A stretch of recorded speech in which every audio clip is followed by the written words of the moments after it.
Hello there, and welcome to yet another of Andre's Artist Profiles.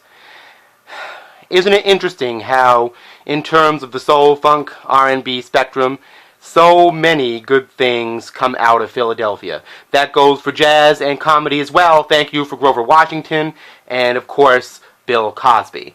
Anyway, here are some important elements of soul, funk, femininity that came out of Philadelphia. Sister Sledge. Today is going to be the 55th birthday of Kathy Sledge.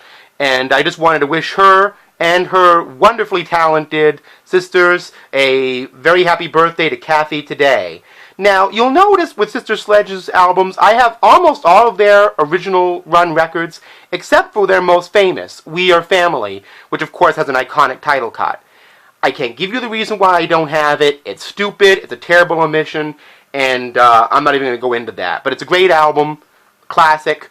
I don't have it. Anyway, what I do have, thanks to Wounded Bird, is a lot of their albums I never thought I'd actually find on CD, including their first one here, which I'm going to start out with, called Circle of Love.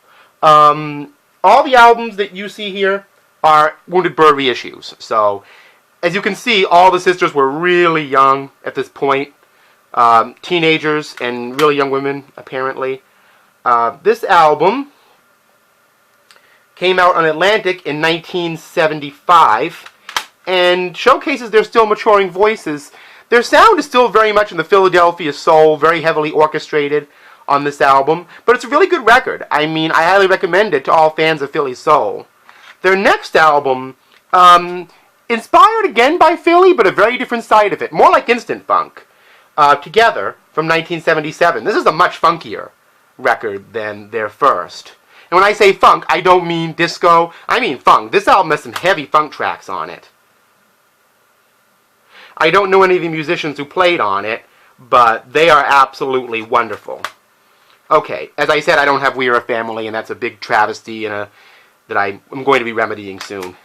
But after that album, Sister Sledge recorded one more album with the Chic organization, Nile Rodgers and Bernard Edwards, called Love Somebody Today, which came out in 1980.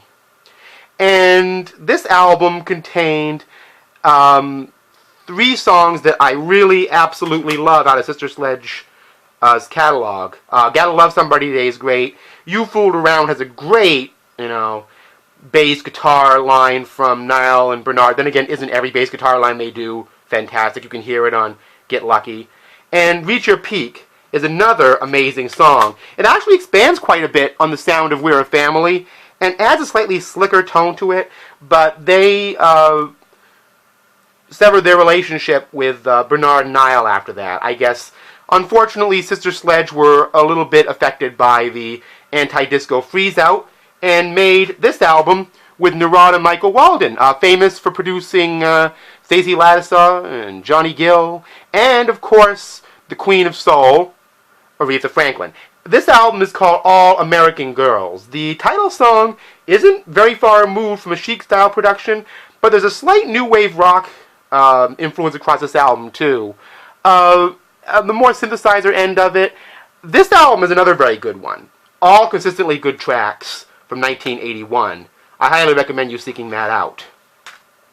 Now, this next album was self-produced from 1982, and it's called The Sisters. This is a very, very hard, organic funk album, where they even do Super Bad Sisters, where they all exchange vocals and actually do a bit of rapping. And one thing I like about Sister Sledge is they were very democratic, like the Pointer Sisters. They never really let one sister dominate the spotlight. They always shared and shared alike, and I always appreciated that spirit of camaraderie between them. There never was any diva competition between the sisters.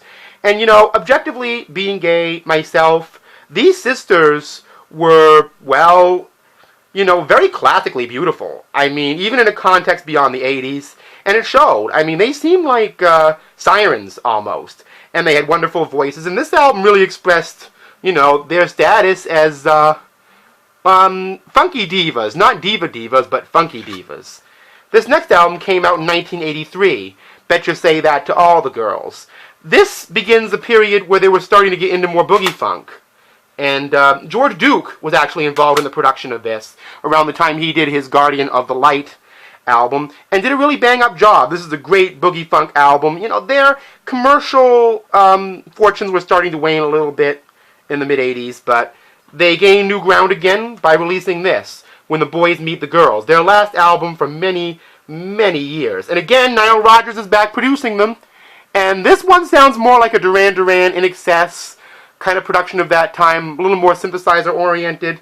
They re-emerged in 1998 with a terrific album my mother has, I don't have it here, called African Eyes, which sounds nothing like anything they ever did before.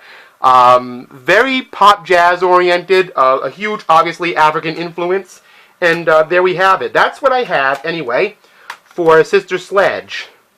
I'm sorry I do not have We're a Family in my possession, but I do plan to remedy that soon.